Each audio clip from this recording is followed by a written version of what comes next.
Todos, hacía tiempo que no os traía un vídeo en el que leía un cuento o una historia, una narración. Y hoy he elegido esto y para la ocasión, en concreto, un escritor que también cultivó el ensayo, la narración, que era italiano, perdón, bueno, nació en Cuba, pero era de padres italianos y se llama Italo Calvino. Una de sus obras es Marco Baldo.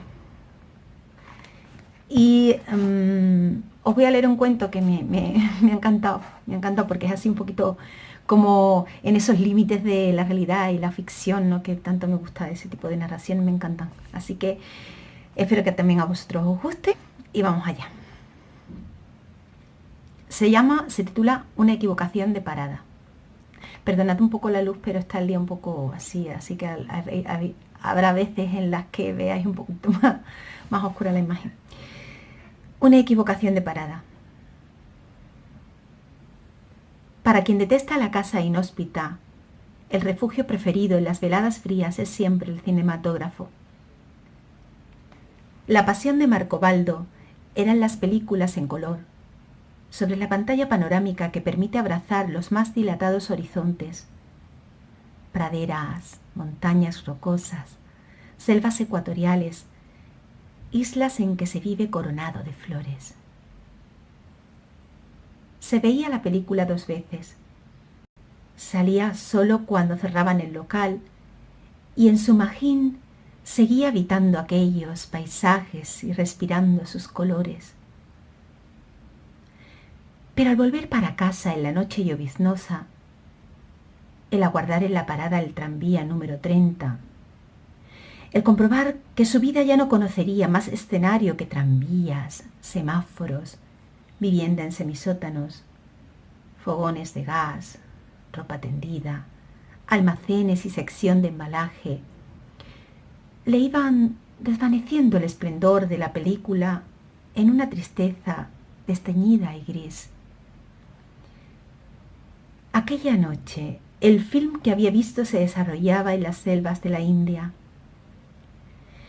Del suelo pantanoso se alzaban nubes de vapores y las serpientes reptaban por las lianas y se encaramaban a las estatuas de antiguos templos engullidos por la jungla. Al salirse del cine, abrió los ojos en derredor. Volvió a cerrarlos, abrirlos otra vez. No veía nada. Absolutamente nada. Ni siquiera un palmo de sus narices. En las horas que permaneció allá adentro, la niebla había invadido la ciudad.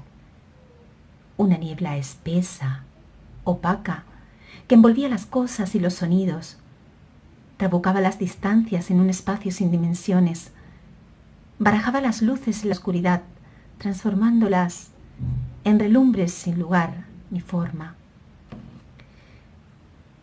Marco Baldo se dirigió maquinalmente a la parada del 30 y dio de narices contra el poste del cartel. En aquel momento cayó en la cuenta de que era feliz. La niebla, al borrar el mundo en torno, le permitía conservar en sus ojos las visiones de la pantalla panorámica. Incluso el frío parecía mitigado, como si la ciudad se hubiera echado encima una nube a guisa de manta. Marco Baldo, arropado en su gabán, se sentía a cubierto de cualquier sensación exterior, disponible en el vacío, y podía colorear este vacío con las imágenes de la India, el Ganges, de la jungla, de Calcuta. Llegó el tranvía, evanescente como un fantasma, campanilleando lentamente. Las cosas existían en la mínima proporción imprescindible. Para Marco Baldo, hallarse aquella noche al fondo del tranvía, dando la espalda a los demás pasajeros, fijando la vista más allá de los cristales en la noche vacía, atravesada solo por indistintas presencias luminosas y tal cual sombra más negra que la oscuridad, era la situación ideal para soñar despierto, para proyectar ante sí a donde quiera que fuese un film ininterrumpido sobre una pantalla sin límites. Fantaseando de esa suerte, había perdido la cuenta de las paradas. De pronto se preguntó dónde estaría. Vio que el tranvía se quedaba casi vacío. Escrutó al través de los cristales. Interpretó los clarores que se insinuaban. Dedujo que su parada era la próxima. Se afanó hacia la salida en el último momento.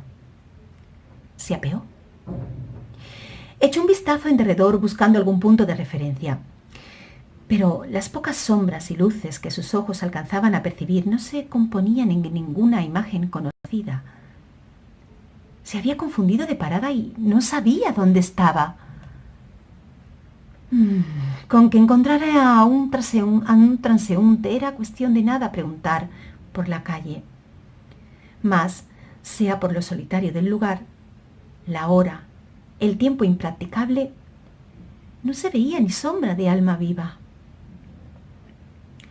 Por fin la columbró una sombra y se detuvo a esperarla. No, se alejaba. Quizás estaba cruzando o caminaba por el centro de la calle. Podía ser un peatón, no, sino un ciclista con una bicicleta sin luces. Marcobaldo gritó: ¡Haga el favor! ¡Haga el favor! ¡Usted! ¿Sabe dónde queda la calle Pancracietti? La figura se alejaba más. Casi no se veía ya. Dijo: por allí. Mas no se sabía hacia dónde indicase. ¿Derecha o izquierda?, gritó Marcobaldo, aún sin saber si se dirigía al vacío. Una respuesta llegó, o un cabo de respuesta, un «Eda», que también podría ser «Echa». De todos modos, como uno no sabía hacia dónde miraba el otro, derecha o izquierda, no significaban nada de nada. Marcobaldo se encaminaba ahora hacia una claridad que parecía proceder de la otra acera, algo más allá. Pero la distancia resultó ser mucho mayor. Había que cruzar una especie de plaza con su islote verde en medio y las flechas, únicas señales inteligibles del giro obligatorio para los vehículos. La hora era avanzada, pero quedaba aún algún café abierto, alguna taberna. El rótulo luminoso que se empezaba a descifrar decía «Bar», y se apagó. Sobre lo que debía ser una vidriera iluminada cayó una lámina de negror, alguna puerta ondulada. El bar estaba cerrando y se hallaba todavía, creyó comprender en aquel momento, lejísimos. Igual daba a escoger otra luz. Marcobaldo, al proseguir, no sabía si andaba en línea recta, si el punto luminoso hacia el cual se dirigía fuera siempre el mismo, o se duplicara o triplicara o cambiase de lugar. El polvillo de un negro casi lechoso por entre el cual se movía era tan menudo que se lo sentía infiltrarse en el gabán, entre los hilos del tejido como por un colador, empapándolo como una esponja. La luz a donde arribó era la humosa entrada de una taberna. En el interior había gente sentada y otra de pie junto al mostrador, pero, sea por la iluminación deficiente, sea por la niebla que se colaba en todas partes, también allí las figuras aparecían desenfocadas, precisamente como en ciertas tabernas que se ven en el cine, situadas en otros tiempos o en países remotos. Ando buscando, por si ustedes saben, la calle Pancracietti, empezó a decir. Pero en la taberna había bulla, borrachos que se reían creyéndole de los suyos, y las preguntas que consiguió formular, las explicaciones que logró obtener, pecaban también de nebulosas y desenfocadas.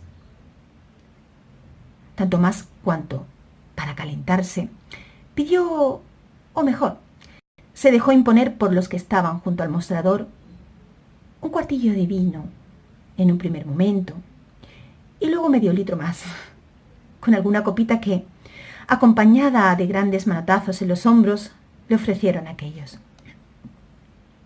En resumen, que al salir de la taberna, sus ideas acerca del camino de casa no estaban más claras que antes. Sin contrapartida, y como nunca la niebla se había hecho capaz de contener a todos los continentes y colores. Con el calorcillo del vino en el cuerpo, Marcobaldo anduvo un buen cuarto de hora a pasos que obedecían a la querencia de mover a diestra y siniestra para comprobar la anchura de la acera, si todavía estaba siguiendo una acera, y manos que sentían paredes, si todavía estaba siguiendo una pared. La niebla, en sus ideas, merced a la caminata, se le aclaraba, pero la exterior seguía siendo espesa. Recordaba que en la taberna le dijeron que tomara por una avenida. La siguieron un centenar de metros, volviese luego a preguntar. Pero ahora no sabía cuánto llevaba andando desde la taberna, si es que no estaba dando la vuelta a la manzana. Aquellos parajes parecían deshabitados, entre paredes de ladrillo como tapias de fábrica. En una esquina campeaba, es verdad, sobre una placa, el nombre de la calle, pero la luz del reverbero, suspendido en el centro del arroyo, no alcanzaba hasta allí arriba. Marcobaldo, para aproximarse al rótulo, trepó por el poste de una prohibición de estacionamiento. Subió hasta frotar las narices en la placa. Pero el letrero aparecía borroso y él no tenía cerillas para alumbrarlo mejor. Sobre la placa, el muro culminaba en una cornisa llana y ancha, y estirándose desde el poste de prohibición de estacionamiento, Marcobaldo consiguió subirse a ella. Había entrevisto, plantado en el reborde del muro, un gran cartel blanquecino. Dio unos pasos sobre la cornisa, hasta el cartel. Allí el reverbero alumbraba las letras negras sobre el fondo blanco, pero la inscripción «Entrada rigurosamente prohibida a las personas no autorizadas» no le aportaba mayores luces. El borde del muro ofrecía anchura bastante para mantenerse en equilibrio y poder andar. Es más, pensándolo bien, era preferible a la acera, porque los reverberos quedaban a la altura justa para iluminar los pasos, marcando una franja clara en medio de la oscuridad. En determinado lugar la pared concluía y Marcobaldo se halló frente al capitel de una pilastra. No, formaba ángulo recto y proseguía así entre esquinas, repliegues, bifurcaciones, pilastras. El recorrido de Marcobaldo seguía un diseño irregular. Varias veces se figuró que el muro terminaba y al momento descubrió que continuaba en otra dirección. Y entre tanto a rodeo, ya no sabía en qué dirección iba. Es decir, por qué lado debería saltar si quería volver a la calle. Saltar. ¿Y si el desnivel hubiera aumentado? Se acuclilló sobre una pilastra. Trató de escudriñar hacia abajo, de un lado y del otro, pero ni el menor rayo de luz llegaba hasta el suelo. Igual podía tratarse de un saltito de 2 metros que de un abismo. No había más solución que continuar por allá arriba. Pero muy pronto vio el cielo abierto. Se trataba de una superficie plana, blanquecina, contigua al muro. Tal vez el techo de un edificio, de cemento, como Marcobaldo comprobó al echar a dar por él mismo, que se prolongaba en la oscuridad. Pronto se arrepintió de haberlo hecho. Ahora había perdido todo punto de referencia. Estaba lejos de la hilera de farolas y cada paso que daba podía conducirle al borde del techo o más allá, al vacío. El vacío era en realidad un abismo. Abajo se vislumbraban unas lucecitas, como a gran distancia, y si allí estaban los reverberos, el suelo debía de quedar mucho más abajo.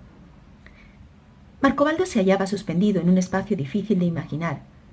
A intervalos, en lo alto, aparecían luces verdes y rojas, dispuestas en figuras irregulares como constelaciones. Escrutando dichas luces con la nariz en alto, no tardó en dar un paso en falso y caer al vacío. «Muerto soy», pensó, pero en el mismo momento se halló sentado en terreno blando. Sus manos palpaban hierba. Había caído en mitad de un prado, incólume. Las luces bajas, que se le antojaban tan lejanas, no eran sino bombillas en fila a nivel del suelo. Un sitio insólito para poner luces, pero cómodo, porque le trazaban un camino. Ahora su pie ya no pisaba hierba sino asfalto. Por entre los prados discurría una gran carretera asfaltada, alumbrada con aquellos rayos luminosos a ras de tierra. En derredor, nada. Solo los altísimos resplandores coloreados que aparecían y desaparecían. ¿Una carretera asfaltada a algún lado llevará?, Marcobaldo pensó, y se decidió a seguirla. Llegó a una bifurcación, mejor a un cruce, cada brazo de carretera flanqueado por aquellas lamparitas bajas y con enormes cifras blancas marcadas en el suelo. Se desanimó. ¿Qué más daba escoger para dónde tirar si a la redonda no había otra cosa que esa chata pradera herbosa y vacía, niebla? Pero en el mismo instante vio, a la altura de un hombre, cierto movimiento de rayos de luz. Un hombre, efectivamente un hombre con los brazos abiertos, vestido, al parecer, con un mono amarillo, agitaba dos paletas luminosas como las de los jefes de estación. Marcobaldo corrió al encuentro del hombre y antes aún de alcanzarle empezó a decir muy agitado: usted! Dígame, yo aquí con toda esta niebla, ¿qué hago? ¡Oiga!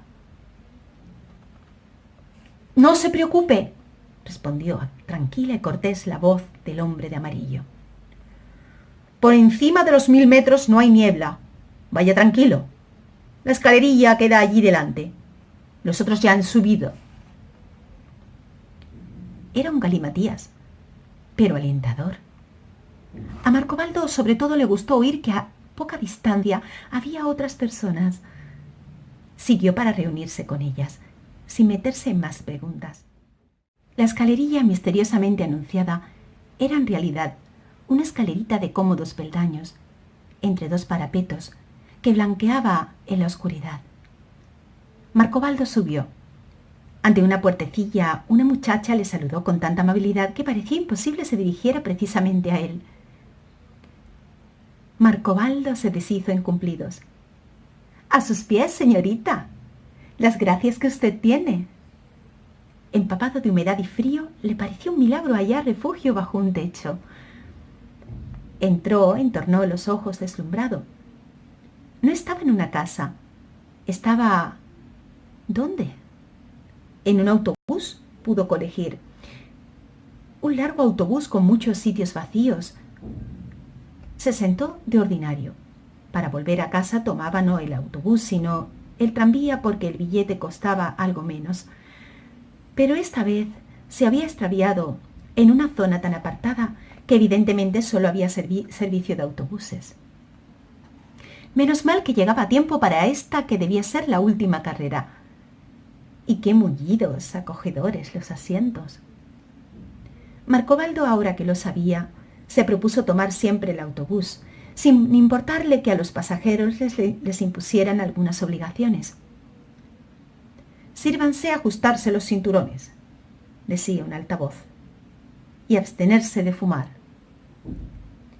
Que el estruendo del motor al arrancar resultara un tanto exagerado. Alguien de uniforme pasaba entre los asientos. «Perdón, señor cobrador», dijo Marcobaldo. «¿Sabe si hay alguna parada cerca de la calle Pancraccio o Pancracietti?» como dice caballero. La primera escala es Bombay, luego Calcuta y Singapur. Marcobaldo miró en torno a sí.